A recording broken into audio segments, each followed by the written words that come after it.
What would you do if the world took everything from you, leaving you with nothing but a single silver dollar and the clothes on your back? What if that dollar, a coin heavy with insult and dismissal, was the only price you could pay for a new life? For one young woman, cast out and alone at 18, she bought a $1 abandoned mine cabin, a place the world had already stripped of value and left for dead.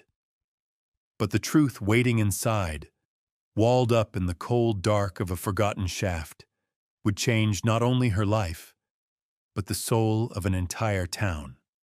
Settle in and let us know in the comments where you're watching from, as we tell the story of Ilara Vance and the secret of the Althea Lode.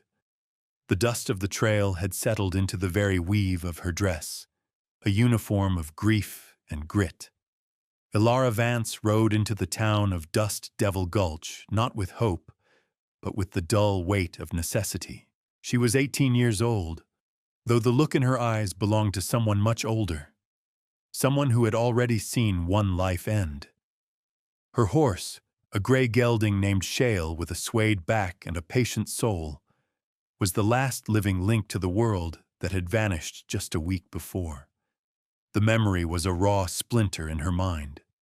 Her mother's shallow breathing in the small cabin they'd shared, the scent of pine and illness, and then the terrible silence. The day after the funeral, her stepfather, Silas, a man whose heart was as hard and barren as the land he worked, had pressed a single cold dollar into her palm. "This settles it," he'd said, his voice flat. "Your mother's gone. This place is mine now. Be gone by morning." He hadn't looked at her. He had looked past her, at the horizon, as if she were already a ghost. That dollar wasn't payment. It was a final, clean severance. It was meant to say, "You are worth nothing more than this." And so she had taken Shale, the horse her mother had loved, packed a small satchel with bread, a blanket, and her mother's worn wooden spoon, and ridden away without looking back. Now, the town of Dust Devil Gulch rose before her, a handful of weathered buildings clinging to the edge of a vast, indifferent wilderness. It was a place of last chances, and she was down to her last dollar. She tied Shale to the hitching post outside the county land office, the leather of the reins smooth and familiar in her trembling hand. The air inside was stale, smelling of old paper and chewing tobacco.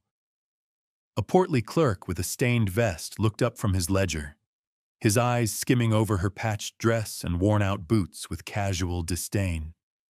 "Help you?" he asked, his tone suggesting he doubted it. "I'm looking for land," Ilara said, her voice quiet but clear. "Something to buy." The clerk let out a short, humorless laugh. "Land costs money, girl. A lot more than it looks like you've got." Ilara didn't flinch. She reached into her pocket, her fingers closing around the single heavy coin. It was still cold.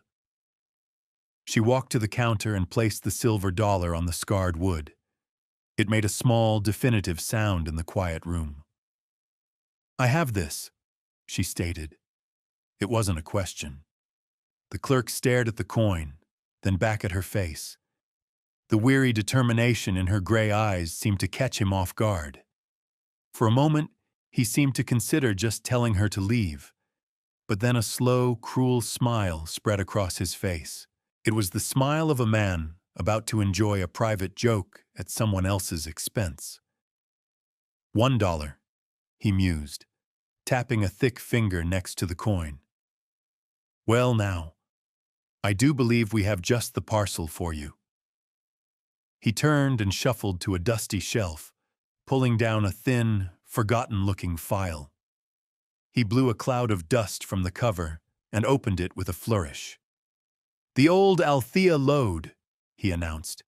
"Played-out silver claim up in Whisperwind Canyon. Got a miner's shack on it. All yours. For $1. The way he said it, the offer was an insult in itself, a final confirmation of what Silas's gesture had begun. But Alara Vance looked at the deed, her name waiting to be written on the line, and saw not an insult, but a foothold. The clerk's smile widened as he explained the terms of this dubious transaction. The Althea Lode, he said, wasn't so much a property as a problem the county wanted off its books. The silver vein had run dry 60 years ago, the original claimant long dead and gone. The cabin, he assured her with a wink, was mostly still standing, provided you didn't lean on it too hard. The mine shaft itself was collapsed and boarded over, a tomb of rock and failed dreams. The land's no good for grazing, no good for farming, the clerk droned on. Just rock, thistle, and wind. We keep it on the ledger for $1 for tax purposes. You're the first person foolish enough to ask about it in 20 years. Just then, the door to the land office swung open, letting in a rectangle of blinding sunlight and a large, loud man who seemed to fill the entire room. He wore a fine leather coat and a wide-brimmed hat that bespoke prosperity. This was Jedediah Thorne, a rancher whose holdings spread across the valley floor, a man whose voice was accustomed to being obeyed. He glanced at Alara, then at the deed on the counter, and let out a booming laugh that made the dusty windows rattle. "Don't tell me you found a buyer for the old ghost trap, Henry!" Thorne bellowed at the clerk. He looked Alara up and down, his eyes filled with a dismissive, pitying amusement. "Buying the Althea Lode, are you, girl? Planning on mining moonbeams and misery? That's all that's left up there." Alara felt a flush of heat rise in her cheeks, but she held his gaze. She would not be shamed. She had been dismissed by one man already. She would not let another's scorn break her. She dipped the offered pen into the inkwell, her hand steady, and signed her name, Alara Vance, on the deed. The scratch of the nib on the dry paper was the sound of her planting a flag in a barren land.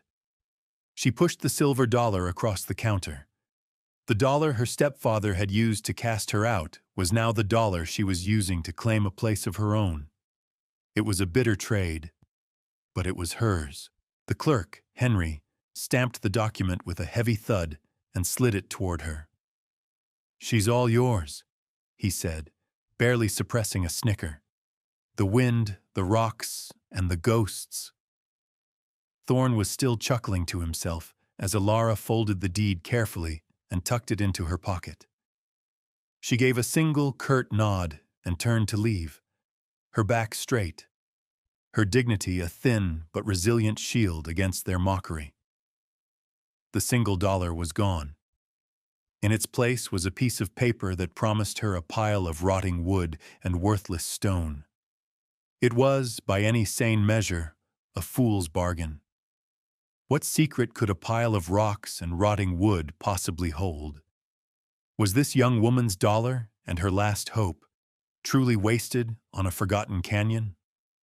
Let us know in the comments what you think she'll find.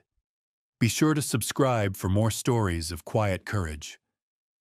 But as Alara rode out of town, deed in hand, she couldn't shake the feeling that the cabin, against all logic, was waiting for her for a reason. The town of Dust Devil Gulch watched her go. As Alara led Shale to the general store to spend the last of her pocket change, she could feel their eyes on her. The story of her purchase had already made its way from the land office to the saloon, carried on whispers and puffs of laughter. She was the dollar girl, the latest bit of frontier folly for the town to chew on. At the store, she bought a small sack of flour, a tin of salt, a handful of nails, and a single candle. The storekeeper counted out her coins with a pitying slowness, as if each one were a tear. He didn't meet her eyes. She was already a ghost to them, a walking cautionary tale. As she stepped back out onto the dusty street, securing her meager provisions to Shale's saddle, an old woman sitting on a weathered bench caught her eye.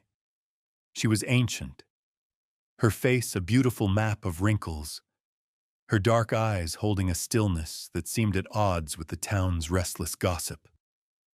She wasn't laughing. She wasn't whispering. She was simply watching Alara with a strange, unnerving focus. As Alara passed, the old woman spoke, her voice as dry and soft as rustling leaves. "Some roots," she said, not to Alara but to the air between them, "grow best in stone." Alara paused, the cryptic words hanging in the air. She didn't know what they meant, but she felt their weight. It was not a warning, not quite a blessing, but something else entirely. She nodded to the old woman, a small gesture of acknowledgement, and the woman gave a slow, deliberate blink in return. Her brief, strange encounter was shattered by Jedediah Thorne's booming voice from across the street. He stood with a group of men outside the saloon, a cigarillo clamped in his teeth. "There she is, the Baroness of Broken Timbers," he called out, and his companions roared with laughter. "Enjoy the company of the wind and the ghosts up there, girl. That's all that claim has ever paid out." Alara's jaw tightened. She focused on adjusting a strap on Shale's saddle, her movements precise and deliberate. She would not give him the satisfaction of her anger or her tears. She had learned from her stepfather that silence was a language powerful men did not understand and could not defeat. She finished her task, swung herself up onto Shale's back, and turned him toward the steep, winding trail that led out of town and up into the high country. As the last buildings of Dust Devil Gulch fell away behind her, the laughter faded, replaced by the rising whistle of the wind. The trail to Whisperwind Canyon was little more than a goat path, winding up through jagged rock and stunted, wind-twisted pines. The sky was darkening, the clouds gathering in bruised shades of purple and gray. A storm was coming, both in the sky and in her heart. She thought of her mother, who had always found beauty in the harshest landscapes. She would have seen the grace in the gnarled pines, the strength in the unyielding granite. Then, a kinder memory surfaced. Ben, the old farrier from their previous town, a man with hands as tough as leather but a gentle touch with horses. He had been her mother's friend, and he had taught Alara how to read a horse's mood by the flick of an ear, how to calm it with a soft word. Shale, her silent companion on this lonely journey, was a testament to that teaching. The steady, rhythmic plod of his hooves on the rocky ground was a comfort, a connection to a time when she had not been so utterly alone. The trail grew steeper, and the first drops of cold rain began to fall. She pulled her thin blanket tighter around her shoulders and urged Shale onward into the heart of the canyon that everyone had told her was worthless. The journey into Whisperwind Canyon was a battle against the land itself.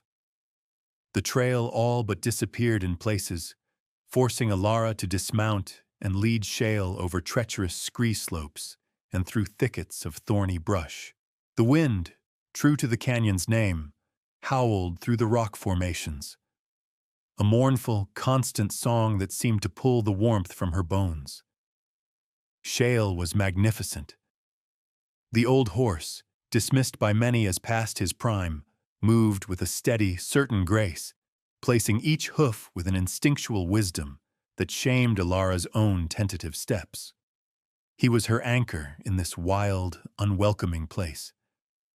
They arrived at the claim just as dusk was bleeding the last of the color from the sky.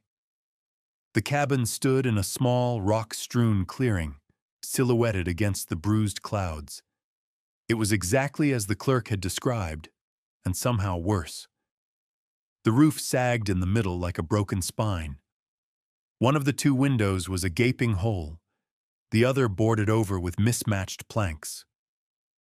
The door hung from a single rusted hinge, swaying slightly in the wind.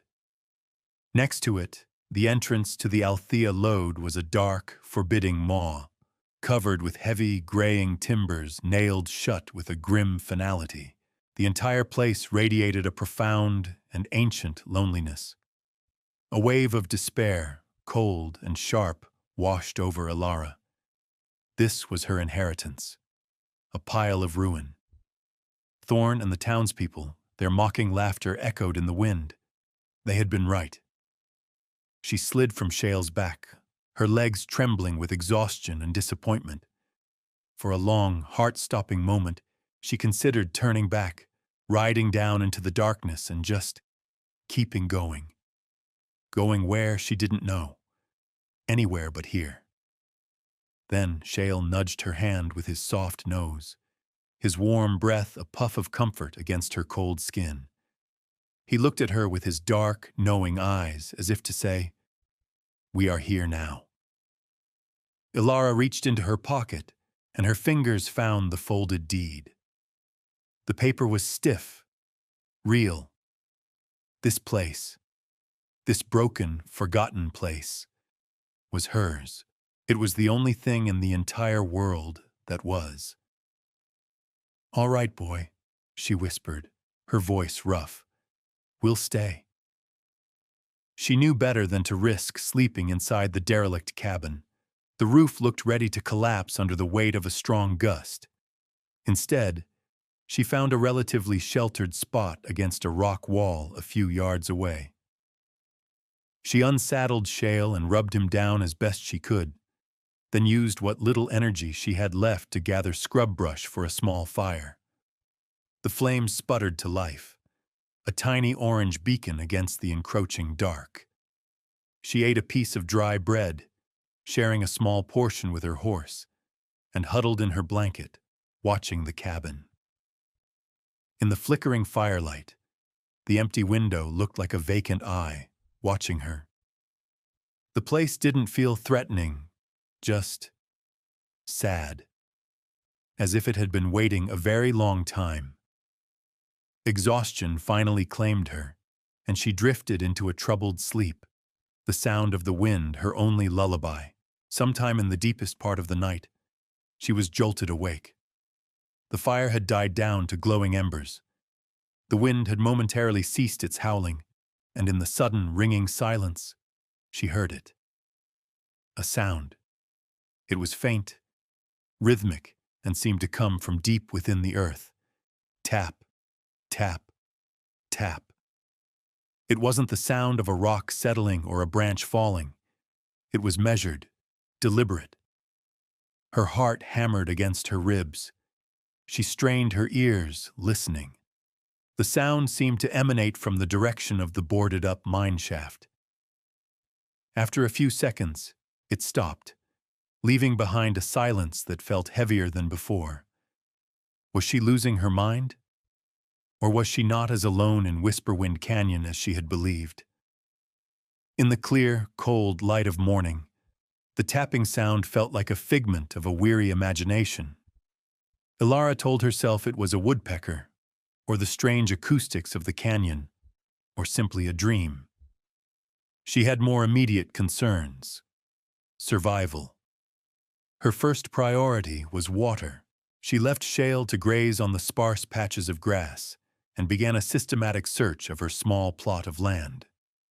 For hours, she found nothing but rock and dust. Despair began to creep back in, a familiar chill. But then, tucked away in a small ravine behind the cabin, she saw it. A patch of damp earth, a cluster of green, stubborn ferns. She dug with her hands, frantically at first, then with more care, until she uncovered a small, choked spring. The water that bubbled up was slow and muddy, but it was clear and cold. It was life. This small victory felt monumental, a sign that the land was not entirely against her. With water secured, she turned her attention to the cabin. If she was to survive the coming winter, she needed shelter. She pushed open the groaning, half-hinged door and stepped inside. The interior was a scene of utter decay. Decades of dust lay thick on every surface, stirred into dancing motes by the light slanting through the broken roof. The floor was littered with debris and the droppings of small animals. A stone fireplace, choked with rubble, stood against one wall. It was a daunting task, but work was something Alara understood. She began to clean, using a pine branch as a makeshift broom. As she swept away the layers of filth in the far corner, her broom snagged on a raised edge. She knelt down for a closer look and saw something that didn't fit. The floorboards in this small section were different from the rest. The surrounding planks were wide, rough-hewn pine, dark with age and secured with square-headed, hand-forged nails. But these 3 boards were narrower, made of a lighter-colored, smoother wood, aspen perhaps, and fastened with smaller, round-headed nails of a kind she hadn't seen before. They looked newer, placed with a different purpose. Later that afternoon, her curiosity drew her to the boarded-up mine entrance. The timbers were immense, weathered to a silver gray and hard as iron. Heavy, rusted spikes held them in place, driven deep into the frame. It looked impenetrable. But as her eyes traveled down the barrier, she noticed something on the lowest board, just above the ground. Carvings. They weren't letters or numbers. They were symbols, deliberately etched into the wood. A delicate spiral, a 5-pointed star, and a perfect crescent moon. They weren't the idle whittling of a bored miner. They felt like a code, a secret language. A name floated up from her memory. The name on the deed, the old Althea Lode. It was a woman's name. Prospectors and miners were men. Gruff, hard men like Silas or Thorne. Who was Althea? The name felt as out of place here as the aspen floorboards and the cryptic symbols. The tapping in the night, the newer planks, the strange carvings. They were 3 disparate facts that refused to make sense on their own. But together, they felt like the beginning of a question. Alara didn't have an answer. Not yet. But for the first time since arriving, she felt a flicker not of hope, but of profound, unsettling curiosity. This place had a story, and she was standing on the first page. The days that followed fell into a rhythm of pure, unadulterated labor. Alara Vance was no stranger to work, but this was different. This wasn't for Silas or for anyone else. It was for her. Every nail she hammered, every stone she lifted, was an act of claiming her own life. She started with the roof, using fallen timber from the surrounding woods and a bucket of mud mixed with dry grass. She painstakingly patched the holes, her hands quickly becoming a geography of calluses and cuts. She found the broken hinge for the door, and with Shale's patient help as a brace, she managed to rehang it.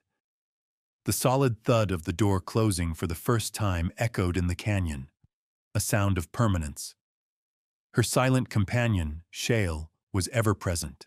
He would stand for hours in the thin sunlight, watching her work, his ears occasionally flicking at the sound of her hammer. His quiet presence was a constant source of strength. He was a living reminder that not everything beautiful was loud, not everything valuable shone. He was steady and loyal, and that was enough. Her biggest challenge was the fireplace. It had partially collapsed, the chimney blocked with a mess of stones and old birds' nests. It took her 2 full days to clear it, her face and clothes black with soot. As she was carefully resetting the stones around the hearth, one of them came loose in her hand. It was heavier than the others, and felt oddly shaped. Behind it, where it had sat for who knows how long, was a small, dark hollow. Her heart quickened. Treasure? She reached inside, her fingers brushing against something small, dry, and delicate. She pulled it out. It was a flower, perfectly preserved, its petals turned to stone. It was a pale, star-shaped bloom. of a kind she had never seen growing in the harsh canyon soil. It felt like a secret. She wrapped it carefully in a small piece of cloth and tucked it away in her satchel. The mystery of the different floorboards in the corner continued to bother her. Every time she swept the floor, her eyes would linger on them.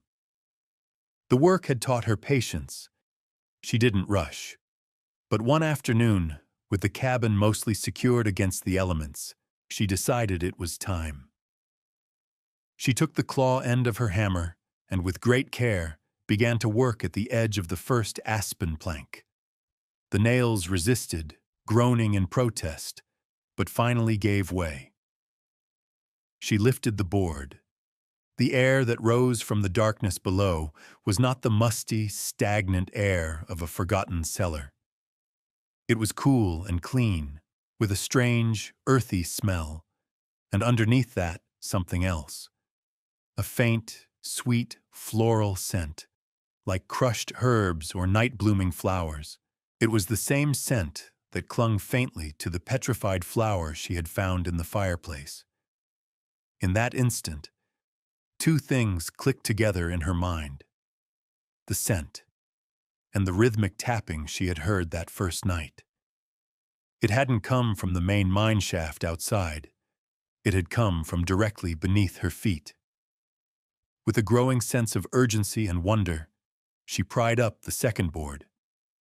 Below her, illuminated by a sliver of sunlight, was not a dirt floor, but the top rungs of a sturdy wooden ladder, descending into absolute blackness. The darkness beneath the floorboards was a palpable presence. It seemed to breathe a cool, ancient air up into the cabin. Alara knew she had to go down. She couldn't leave the question unanswered. She fashioned a torch from a dry pine branch, smearing it with pitch she'd scraped from the trees. With the flame casting long, dancing shadows across the cabin walls, she took a deep breath and swung her legs over the edge. The ladder was solid, its rungs worn smooth by use. She descended, one rung at a time, into the heart of the mountain. The ladder ended in a small, hand-dug chamber. It was not a root cellar or a simple storage pit. The walls were surprisingly smooth, the floor level. The air was still and cold, silent as a tomb. Her torchlight flickered across the confined space. 3 of the walls were packed earth and rock, but the 4th wall, the one facing the interior of the mountain, was different. It was a carefully constructed wall of fitted stones, mortared with clay. She ran her hand over its surface. It was a false wall. She realized with a jolt that this chamber was a sealed-off portion of the Althea lode. Someone had deliberately walled this section away from the main mine, creating a hidden entrance right under the cabin. Her eyes scanned the chamber again, and this time she saw it. A small alcove carved into the rock next to the false wall. And inside the alcove sat a metal tin box. It was rusted and dented, but the lid seemed to be sealed shut with hardened wax. Her hands trembled as she lifted it. It was heavier than it looked. She carried it back up the ladder, her mind racing. Back in the relative brightness of the cabin, she used the tip of her knife to carefully break the wax seal and pry open the lid. Inside, nestled on a bed of dried leaves, was a leather-bound journal, a small, tightly tied pouch, and a roll of brittle, yellowed papers. She unrolled the papers first. They were exquisite, detailed sketches of plants, rock formations, and crystals, drawn with a scientific precision and an artist's hand. She opened the small pouch. It was filled with tiny, dark seeds of a dozen different varieties. Finally, she opened the journal. The first page read, in elegant, faded script, "The property of Althea Rosamond, geologist and botanist. Year of our Lord, 1827. Althea wasn't a miner's wife. She was the miner. Or rather, she was a scientist.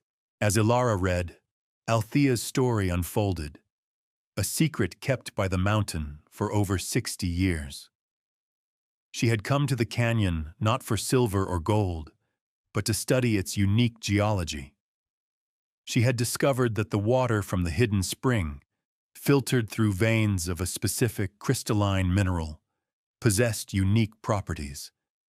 And deep within the caves, protected from the sun, this water nourished an incredible hidden ecosystem. She was cultivating a subterranean garden of rare, phosphorescent mosses and lichens that glowed with a soft, ethereal light. The sketches were her catalog. The mine wasn't played out. Its true wealth had never been understood. Althea had sealed the main entrance and built the secret one to protect her discovery from prospectors who would have torn the mountain apart for a few ounces of precious metal. The symbols on the outer boards were her own private markers for the seasons of her garden. And then, Ilara read a passage that made her blood run cold with wonder.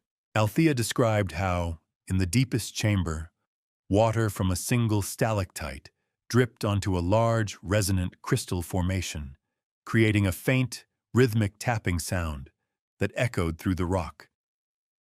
The mountain's heartbeat, she called it. Ilara sat back, the journal open in her lap, the dusty cabin around her seeming to fade away. She had not inherited a worthless, collapsed mine. She was the new keeper of a secret sanctuary, a hidden world of quiet, living light. The dollar she had spent was not for a piece of dead land, but for the key to a miracle. The mountain tested her resolve almost immediately. A week after her discovery, the weather turned.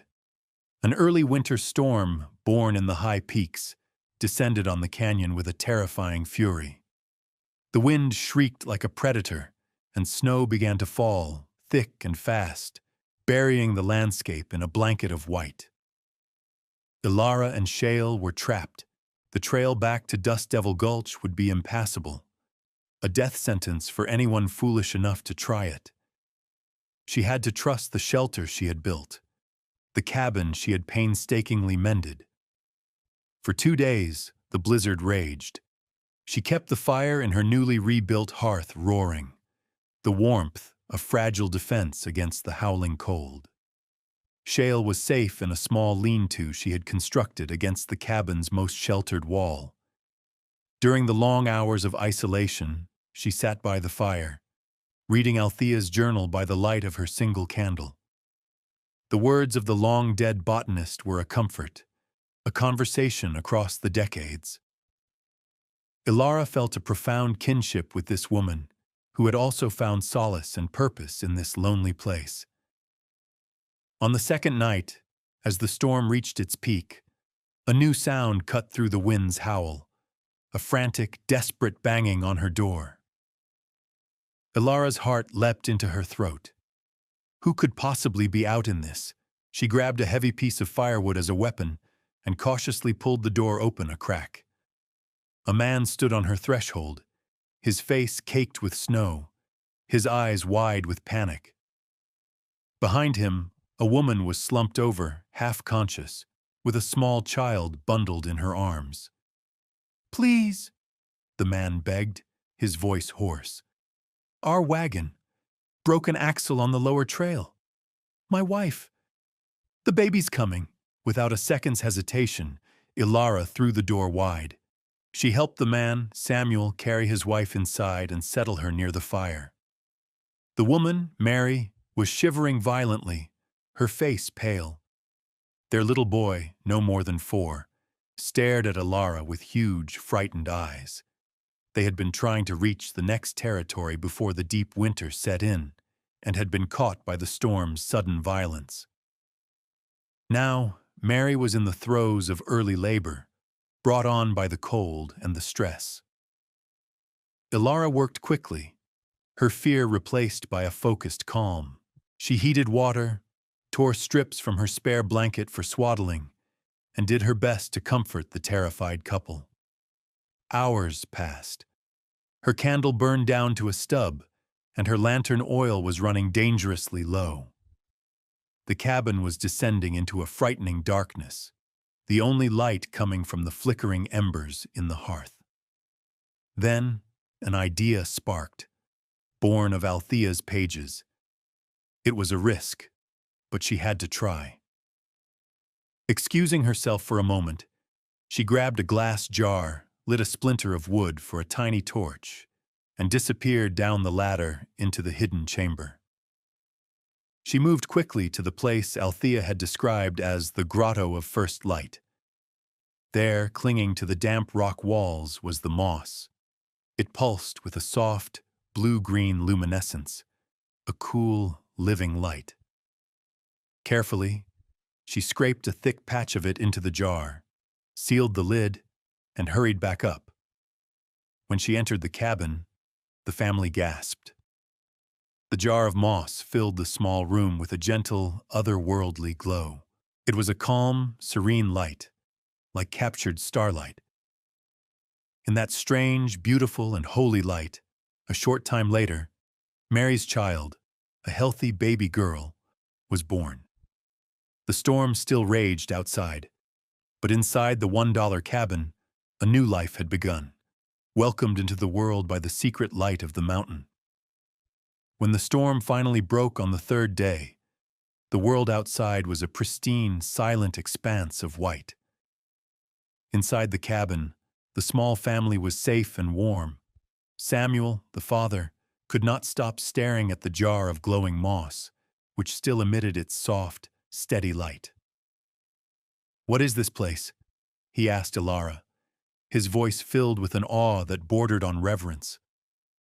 Alara simply smiled, a gesture that felt new on her face. As soon as the lower trail was passable, Samuel made his way down to Dust Devil Gulch. He returned not with scorn or pity for the town's dollar girl, but with a story that defied belief. He told everyone who would listen about the blizzard, the broken wagon, and the young woman in the abandoned mine cabin who had saved them. He spoke of her quiet competence, her generosity with what little she had. And he spoke with a stammering wonder of the birth of his daughter by the light of living stars, a strange, glowing moss she had gathered from within the mountain itself. The story spread through the town like a brush fire. It was too fantastic, too specific to be a simple lie. The town's mockery, which had been so loud and confident, faltered, replaced by a murmur of curiosity and disbelief.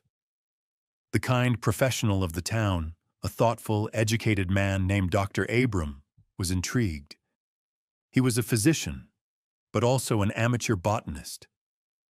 The idea of a bioluminescent moss in those mountains seemed impossible, yet Samuel's sincerity was undeniable. He saddled his horse and made the difficult ride up to Whisperwind Canyon to check on the mother and her newborn. He found Alara outside, calmly brushing down shale. The cabin behind her no longer looked derelict. Smoke curled from the chimney, and the newly mended door was painted with a wash of berry juice, giving it a soft, welcoming color. Dr. Abram examined Mary and the baby, declaring them both perfectly healthy. Afterward, Alara, with a shy reluctance, showed him a small sample of the moss. The doctor took one look, pulling a magnifying glass from his bag. He was speechless. He recognized it from drawings in obscure academic journals.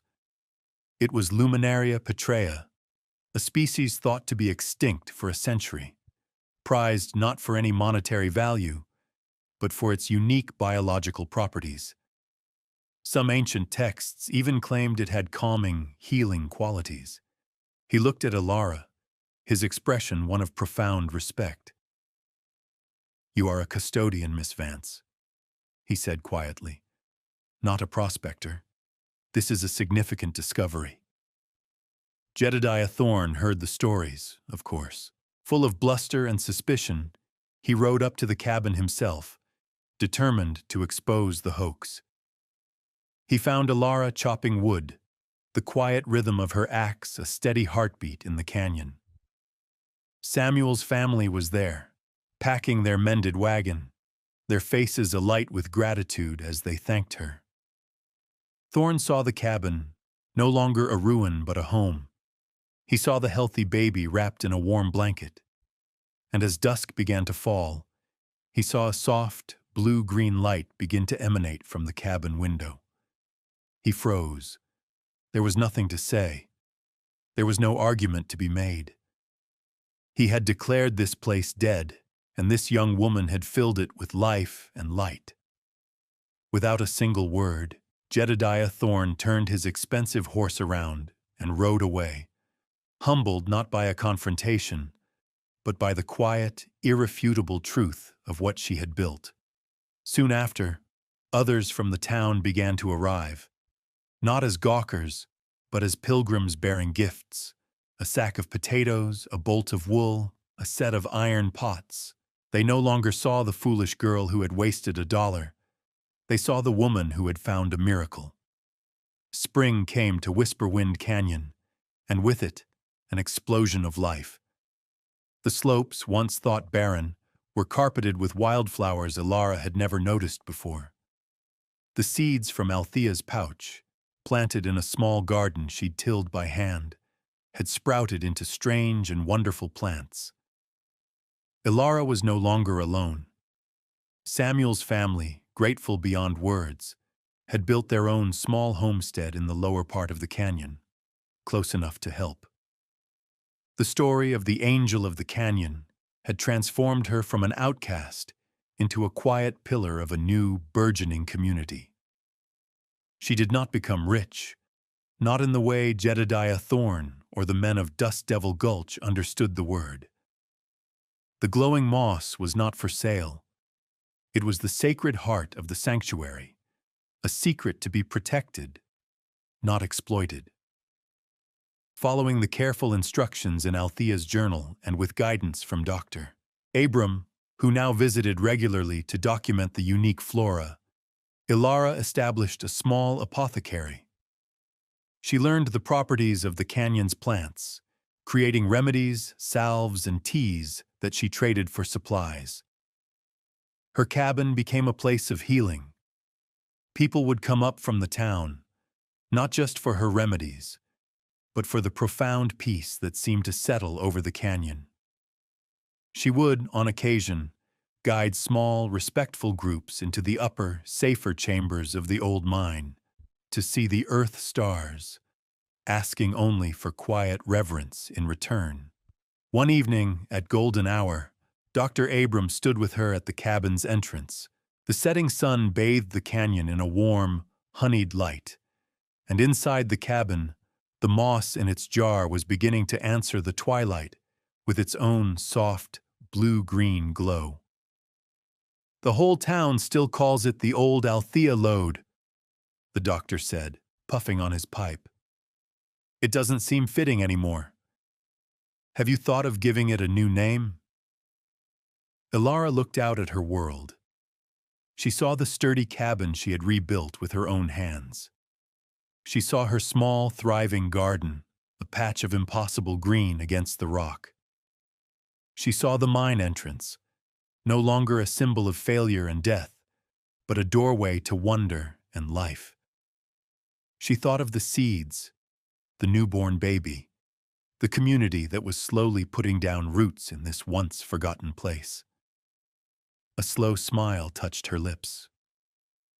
"It's not a mine," she said, her voice quiet but certain, carrying the entire moral of her journey in its simple truth. "It's a nursery. Thank you for joining us for this story of quiet triumph.